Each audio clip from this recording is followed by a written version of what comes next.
힘들고 어려운 일이 많으시겠지만 오늘 말씀으로 힘을 얻으시기 바랍니다. 우리가 살아가면서 크고 작은 어려움을 우리는 경험하게 됩니다. 누구나 겪는 정도의 고난도 있고요. 나라가 망하는 것 같은 재난도 당할 때가 있습니다. 고난의 때를 지나고 있는 것입니다. 이런 팬데믹 이후에 경제적인 어려움, 전쟁의 두려움, 육신의 아픔과 질병, 고통을 겪을 때 사람들은 대개 의기소침해지거나 어떤 사람이 이기적이게 됩니다. 하지만 영이 살아있는 사람, 얼이 살아있는 사람은요, 고난을 통해서 더 맑아지고요, 단단해져요. 오산학교를 세우신 남강 이승훈 선생님은 이런 배고인 사건 아실 거예요. 그래서 감옥에 갇혔습니다. 근데 1515년에 이분이 추록하면서 이런 말씀을 하셨다 그래요. 감옥이란 이상한 곳이야. 강철같이 굳어져서 나오는 사람도 있고 썩은 겨릅대처럼 흐느러져서 나오는 사람도 있거든. 이런 말을 했어요. 여러분, 겨릅대가 뭐냐면 껍질을 벗긴 삼대를 가리키는 말입니다.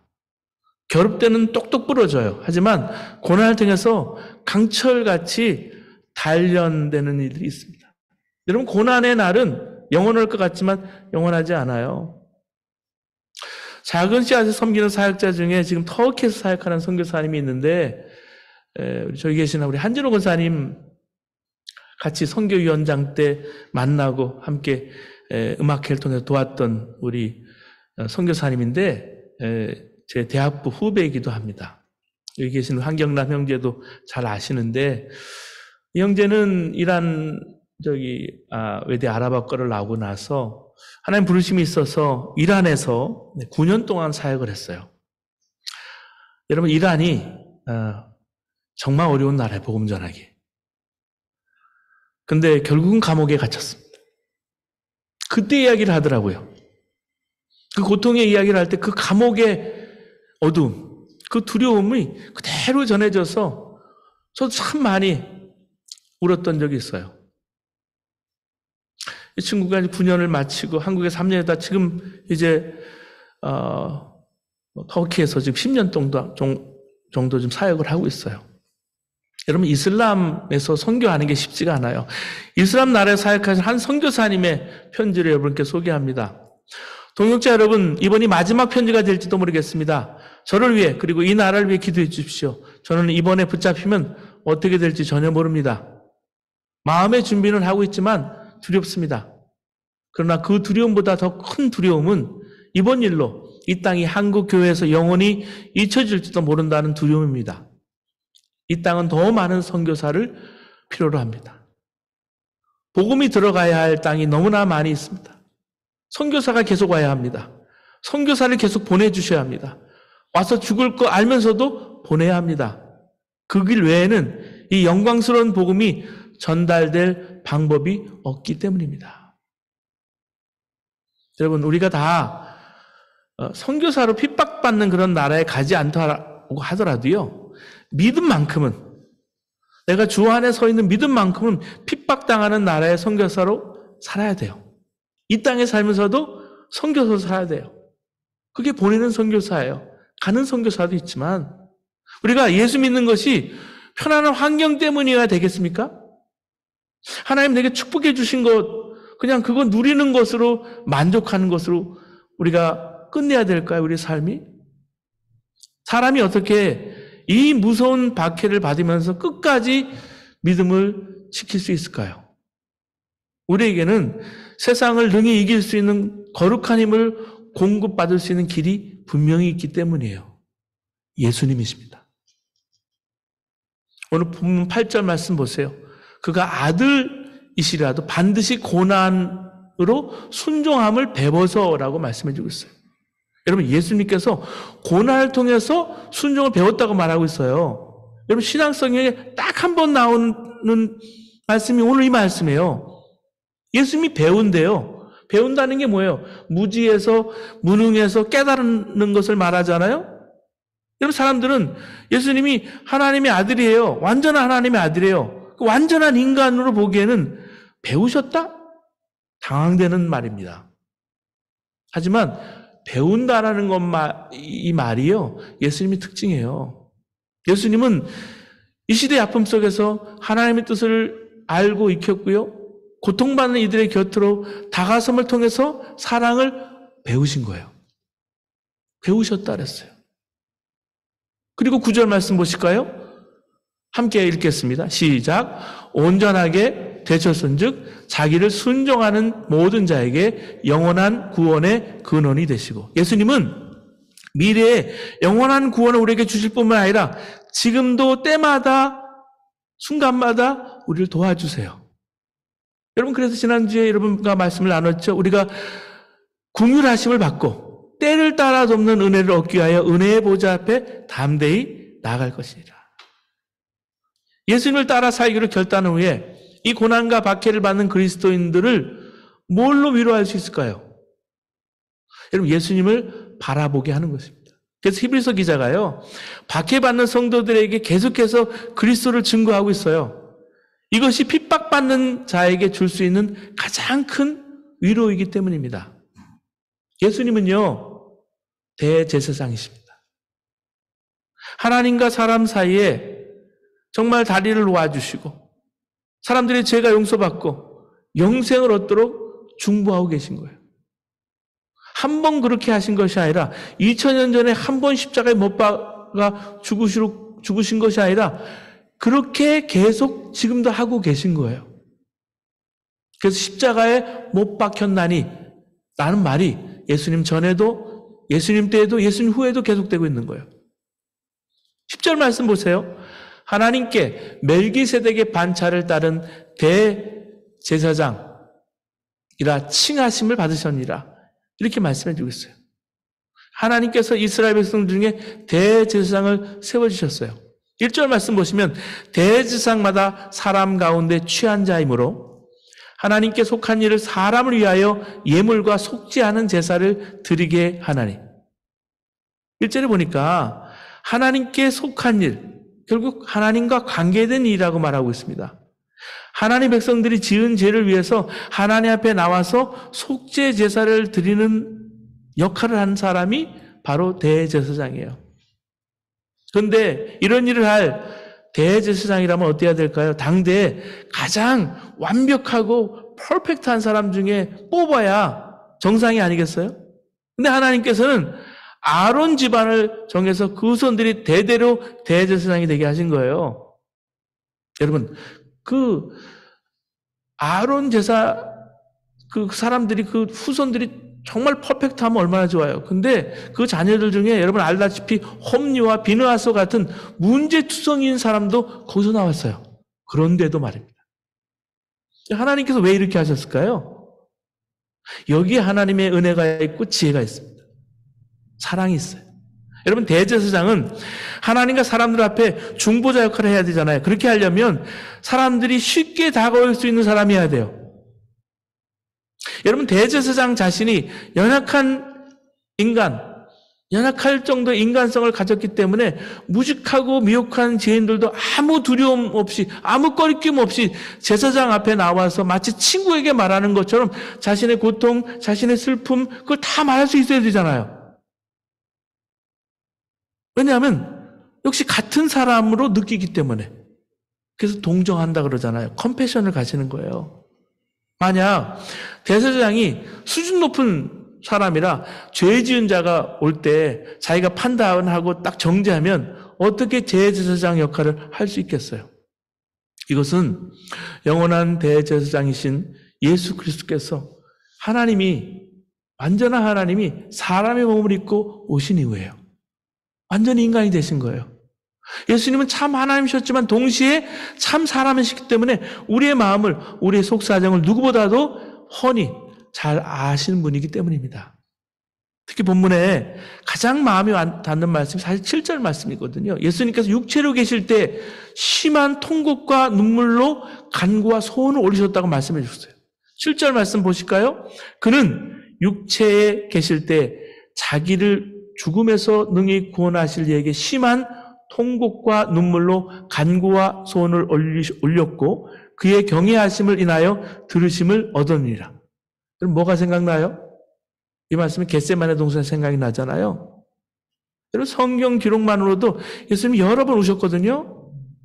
여러분 겟세마네 동산을 생각해 보세요. 땀방울이 핏방울이 되도록 울면서 기도하셨다 그랬어요. 단순히 우는 정도가 아니에요. 아론의 후손 대제사장들과 달라서요. 예수님께서는 자신이 친히 십자가에서 제물이 되시는 거예요.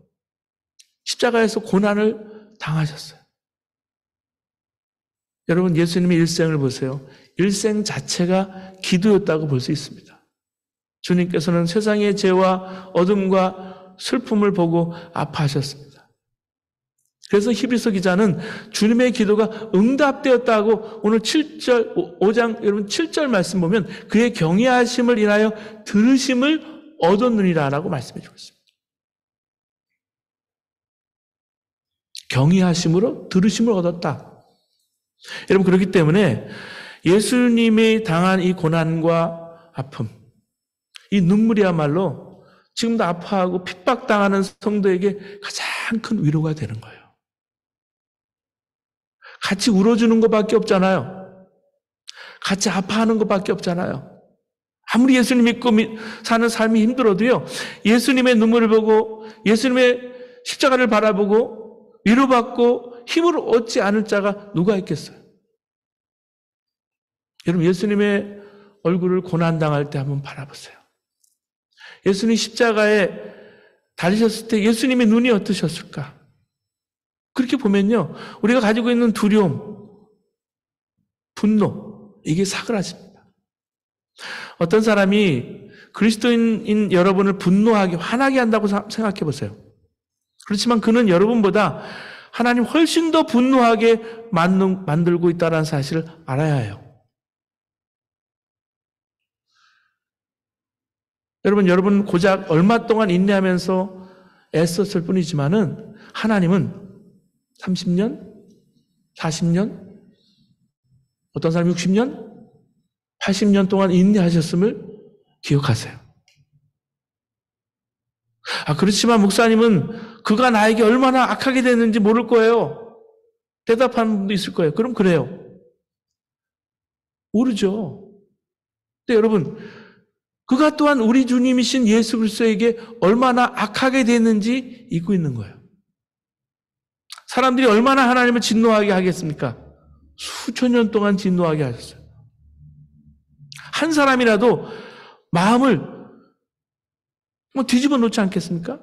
한 사람이라도 하나님은 어마어마하게 진노하게 하실 거예요.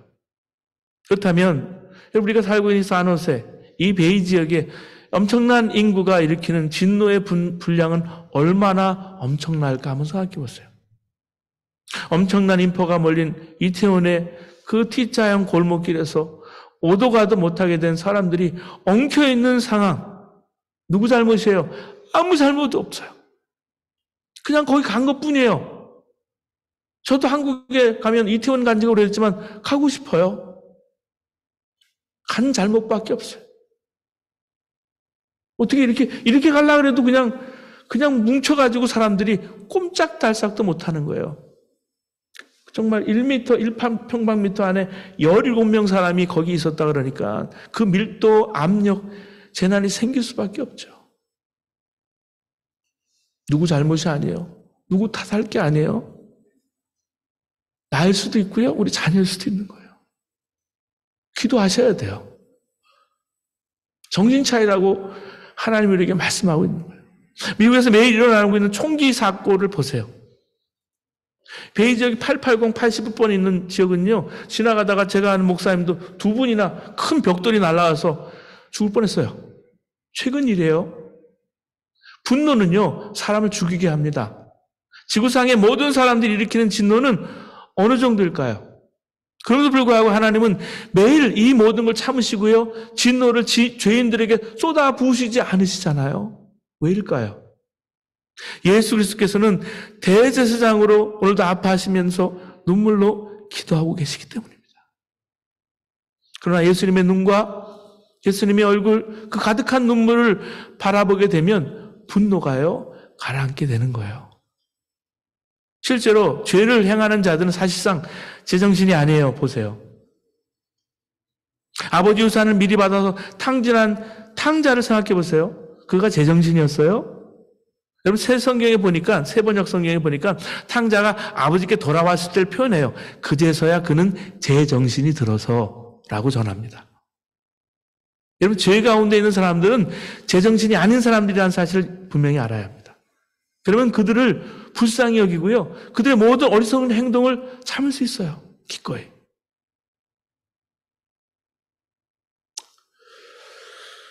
부모님들 생각해 보면 치매에 걸리지 않을까 전화하면서도 걱정할 때가 많거든요. 제가 목회하면서 치매에 걸린 우리 성도들을 많이 뵀어요. 여러분 어머님이 치매에 걸려서 온갖 상소리를 한다고 가정해 보세요. 여러분 그런 어머니를 보시면서 화를 내실까요? 제정신이 아닌데요? 붙들고 울 거밖에 없어요.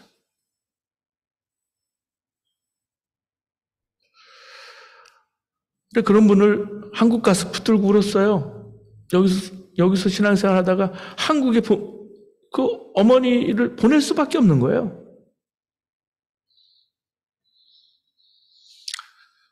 그래서 가서 붙들고 울면서 신방을 했던 적이 있습니다. 예수 그리스도를 거부하고 핍박하는 자들은 지금 제정신이 아닌 상태예요. 그들이 온갖 소리로 여러분을 괴롭힌다 하더라도 그들을 병자로 보아야 합니다. 병든 사람은 여러분 쉽게 짜증을 내고 투정을 부리지 않습니까? 아픈 사람에게 화를 내요? 더 온유하게 대하지 않습니까? 어떤 사람이 여러분에게 지난밤 당신에게 그토록 심하게 소리 지르고 마구 두드린 것은 순간 극심한 통증이 발작했기 때문이어서 그렇게 했어요. 그렇게 말한다면 여러분은 그를 붙들고 어떻게 하겠어요? 울고 기도해드리지 않겠습니까? 악한 말을 퍼버릴 때 많이 아픈가 봐. 열이 많은가 봐. 통증이 심한가 봐. 그렇게 생각하셔야 합니다. 사도 바울은 그래서 그렇게 고백했어요. 내가 전에는 회방자여 핍박자여 포행자였더니 도리어 궁유를 입은 것은 내가 믿지 아니할 때 알지 못하고 행하였습니다. 디모데전서 1장 13절 말씀이에요. 그래서요 여러분 우리가 예수님을 바라보면 이걸 깨달아요. 예수님이야말로 이 마음으로 통곡하고 기도하셨기 때문에 하나님과 우리 사이에 이처럼 통곡을 하시고 중보하신 예수님의 얼굴, 예수님의 눈에 맺힌 그 눈물, 그걸 보면 모든 게 달라져요. 고난, 고통 아무것도 아닌 게 됩니다. 사랑하는 여러분, 이 위기의 순간에 더욱 주님을 바라보시는 여러분 되시기를 바랍니다. 이스라엘에 유학했다가 지금 한국에 사역하시던 목사님 계신데 딸이 한 번은 엄마에게 야단을 받고 혼이 났습니다. 엄마가 야단을 치는데 그 딸이 엄마를 빤히 쳐다봤기 때문이에요. 째려봤기 때문에. 성경에 째려보는 것도 죄라 그랬는데요. 이 째려보는 게요, 이렇게 확 째려본 거예요. 엄마가 야단 치는데 어디 반항하고 눈 안 깔아? 그런 거예요. 근데 그 목사님의 딸은 억울한 거예요. 학교에서 선생님이 지적하고 야단을 치면 이스라엘에서는 그렇게 가르친 거예요. 고개를 숙이면 안 된다. 선생님 얼굴 똑바로 쳐다봐야 된다. 그렇게 가르쳤기 때문에. 선생님이 하려는 말과 선생님의 의도를 알아야 하기 때문에. 이것이 우리가 깨달아야 될 교훈이라고 믿습니다. 위기가 닥쳤을 때 더욱 주님 얼굴 바라봐야 합니다. 여러분 젊은 엄마가 첫 아이를 낳아 기르는 게 어설퍼 보이지만은 감당해내잖아요. 아기가 아기를 키우는 것처럼 그렇게 보일 때도 있지만 아이에 대한 사랑이 그렇게 만드는 거예요. 여러분 과부가 된 여인이 혼자 몸으로 많은 자녀들을 먹이고 가르치는 것은 놀라운 일입니다. 왜냐하면 사랑이 그녀로 하여금 다른 사람들은 거의 감당할 수 있는 초인적인 노력으로 자신의 아이들에게 먹을 것과 입을 것과 잠자리를 마련해줍니다. 열쇠가 뭡니까? 사랑 때문에, 사랑하기 때문에. 만약 우리가 예수님의 눈물을 보고 그 속에 담긴 사랑을 알게 된다면 마음이 돌처럼 딱딱한 사람이라도 얼마든지 품고 녹일 수 있는 거예요. 여러분 목사도 교인이 많아야 설교가 힘이 나잖아요. 그렇죠? 찬양대도 열심히 특별 찬양하는 사람들 열심히 준비해도 찬양을 들어줄 교인들이 모여야 힘이 나요. 그러나 진정 주님을 바라보는 눈이 뜨이면 이것도 극복이 됩니다. 어디에 앉아도 들으시는 분은 하나님이세요. 하나님을 믿으시면 만족이 오고 흡족함이 옵니다. 기쁨이 와요. 여러분, 우리가 대통령을 만난다고 울 일이 뭐가 있겠어요? 그러나 눈물 가득한 예수님의 얼굴, 예수님의 눈을 보고서는 울지 않을 수 있어요. 않을 수가 없어요. 엄마라고 불러도 돼요라는 책이 나와서 감동을 준 적이 있습니다. 케이티 데이비스라는 20대 초반의 백인 자매 이야기예요. 세상이 다 부러워하는 모든 걸 가진 자매예요. 그 소녀예요. 미국 테네시주의 아주 부유한 가정에 자라서 고등학교 때 스포츠카를 타고 잘생긴 남자친구도 있었고 공부도 1등을 하고 학생회장도 했습니다. 근데 그 모든 것을 버려두고 예수님 따라간 이야기예요. 이 케이티 데이비스는 고3이 되는 여름방학 때 3주간 우간다 고아원에 발런티어로 봉사를 간 적이 있습니다. 가서 첫날 밤을 자고요. 아침에 눈을 딱 떠보니까 온통 새까만 얼굴이 자기를 내려다보고 있더래요. 자기가 눈을 뜬 것을 보는데 일제히 이 아이들이 웃는 거예요. 웃는데 미소 짓는 입술 사이에 새하얗게 반짝이는 치아가 보이는데 그 순간 이 아이들에게 마음을 뺏긴 거예요. 그리고 미국으로 돌아와서 고등학교를 졸업하고 대학 입학 전에 1년만 머물 작정으로 다시 우간다에 미션 출입을 간 거예요. 그러던 어느 날 5살 난 스코비아라는 꼬마가 어렵사리 꺼낸 한마디 말이 있었어요. 엄마라고 불러도 돼요? 그 말 때문에 이 케이티가 완전히 그 삶이 바뀐 거예요. 이렇게 14명의 아이의 친엄마가 되었습니다. 그래서 이름만 입양한 게 아니고 아이들의 진짜 엄마가 되고 그들의 진짜 가족을 평생 우간다에 살기로 결심한 거예요. 고국에 있는 사랑하는 남자친구가 보고 싶어서 가족이 그리워서 너무나 외로워서 울기도 했었고요. 그 생지가 무서워서 벌벌 떨면서 침대에 올라가서 내려오지 못하는 날도 있었습니다. 그뿐이 아니라 아이의 몸속에 벌레가 심어놓은 알집을 그걸 파내기도 하고 기저귀를 갈아주다 보면 지렁이만한 기생충이 나오기도 했습니다. 그러나 그 어떤 것도 예수님의 얼굴, 예수님의 눈에 눈물을 본 그녀를 말릴 수가 없었어요. 우간다에서 도와야 할 아이들이 400명이나 되면서 모금을 하러 미국에 잠시 나오게 되었습니다. 그런데 이상한 것이 이제 미국에서의 삶이 낯선 거예요. 집에 다시 돌아왔는데 이 문화 충격을 항상 선교사는 받는데 거꾸로 받은 거예요. 태어나서 자라고 18년 동안이나 고향이라고 불렸던 이 테네시가 왜 이렇게 낯선가? 불과 1년 조금 넘게 지냈던 우간다가 오히려 진짜 고향처럼 여겨지는 이유가 뭘까? 이유는 미국에서는 하나님을 바라보지 못한다는 것이었습니다. 미국에 와서 예수님을 잃어버렸다는 것입니다. 실제로 예수님이 내 곁에 떠나신 건 아니지만 자꾸 예수님이 멀게만 느껴지는 거예요. 미국에서는 몸이 아프면 약국이나 병원을 찾아간다. 배가 고파서 뭔가 먹고 싶으면 슈퍼마켓으로 달려간다. 급히 어딘가 가야 하면 차를 탄다. 누군가의 조언이 필요하면 엄마에게 전화를 걸거나 룸메이트에게 말을 건다. 기분 전환이 필요할 때는 남동생 브래드를 찾아가면 브래드가 나를 실컷 웃겨준다. 먼저 하나님께 달려가야 한다는 사실 자꾸 까먹는다. 할 수 없이 억지로 기도 시간을 정해 놓아야 했다. 우간다에서는 매 순간 하나님과 소통하며 지냈는데 말이다.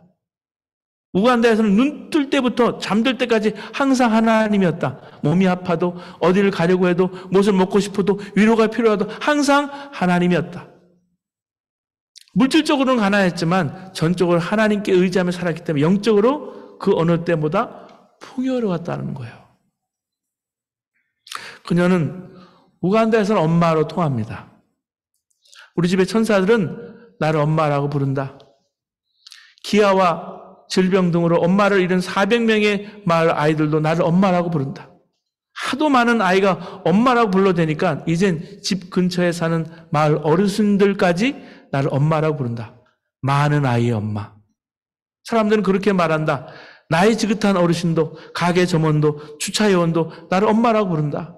선생님도, 마을 병원 의사들도 나를 엄마라고 부른다. 차를 타고 지독히 울퉁불퉁한 흙길을 달릴 때도 엄마라는 외침이 들려온다. 우리 딸들은 학교에 갔다가 우르르 들어오면서 엄마라고 노래를 부르고 아침마다 내 귀에 대고 엄마라고 속삭인다. 좋은 일이 생겨도 엄마라고 외치고 슬픈 일이 생겨도 훌쩍거리며 엄마를 찾는다. 그리고 그 소리를 들을 때마다 기쁨으로 내 심장이 마구 뛴다. 우리가 하나님의 이름 부를 때 하늘 아버지의 심정도 그러하리라. 여러분, 예수님의 이름을 부를 때 여러분의 심장이 뛰십니까? 여러분의 영혼이 뛰십니까? 근데 KT는요, 이렇게 고백해요. 이 아이들이 불쌍하다고 생각하지 않는다. 오히려 부럽다. 6살이라는 어린 나이에 성령 충만을 경험했으니 말이다. 나는 너무 복을 받았다. 이 아이들과 함께하는 삶 속에서 하나님은 그분의 마음과 말씀을 날마다 새롭게 보여주셨다. 하나님 왕이시고 나는 그분의 종임을 깨닫고 나자 모든 상황에서 내 전부를 내어주어도 전혀 아깝지 않았다. 나는 하나님의 일을 하고 싶었다. 내 삶을 통해서 하나님이 드러나고 매일같이 나의 삶이 변하기를 원했다. 중요한 건 세상의 스포트라이트가 아니다. 그저 하나님이 주신 사람들과 더불어 행복하게 살면서 내 역할에 충실하면 그만이었다. 여러분, 예수님께서는 마태복음 10장 24절에 십자가를 지는 자가 예수님의 제자가 될 수 있다고 그랬어요. 예수께서 제자들에게 이르시되 아무든지 나를 따라오려거든 자기를 부인하고 자기 십자가를 지고 나를 쫓을 것이니라. 많은 성도들이요, 이 구절에서 이 말씀을 부담스럽게 생각해요. 그것은 나를 보시는 예수님의 얼굴, 눈물 어린 예수님이 나를 보시는 그 눈을 바라보지 못했기 때문에 그래요. 예수님의 얼굴, 그 눈물 어린 눈을 본 사람은요, 초청을 받는 거예요. 제가 페루에 리마도 갔는데 아리키파를 저기 뒤에 계신 이용강 목사님하고 같이 간 적이 있는데요. 35명의 고아가들이 있는데 그 아이들 세족식을 해주는데 호세와 글로리아 그 부모예요. 35명 입양한 거예요. 세족식을 해주는데 다 눈물바다가 됐는데 그 아이들의 눈 속에서 예수님의 눈을 봤어요. 예수님을 모습을 봤어요. 예수님의 눈이었어요.